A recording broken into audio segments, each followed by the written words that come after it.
Buenas tardes, caballero, ¿sabe por qué lo paro? Porque ha pasado usted un stop haciendo un ced al paso. La documentación, carne y recibo del seguro. Voy a hacer una denuncia y va a perder 3 puntos. Hay que ser más prevenido, tener más sentido. Col coche hay que tener paciencia. Estamos fartos de dicilo y de repetirlo, que en la carretera prudencia. No lo vuelvo a hacer más, no lo vuelvo a hacer más. Estaba buscando emisora en la radio pa' ver cómo iba el partido. No vi coche ningún, ni peligro ningún.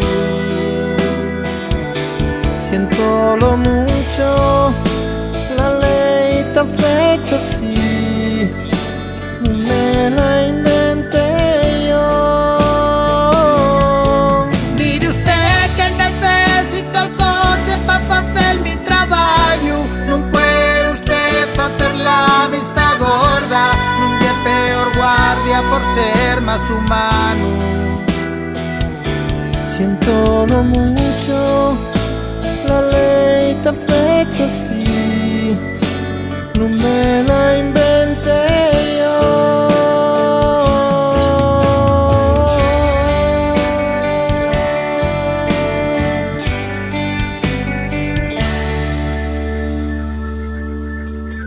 Perdone, caballero, suénamela su cara.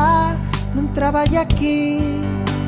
Yo soy inspector de trabajo de quien y el kiosquín. Yo de la mujer, hombre, verás, ahora mismo te lo explico. La titular está ausente, ya lo siento, agente. Está trabajando sin seguro.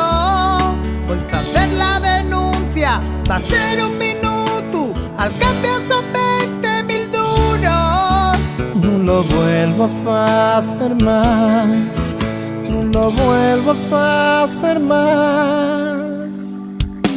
Tenía cita en el ambulatorio y por no decía el kiosco cerrado, dició: quedes tú, quedes 2 horas tú.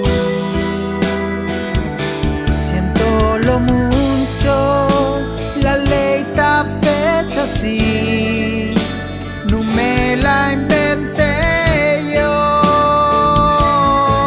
Mire usted que entre 2 funcionarios non vamos puteanos y non cerramos, de que nos fai falta ganas en la vida y cuesta una burrada.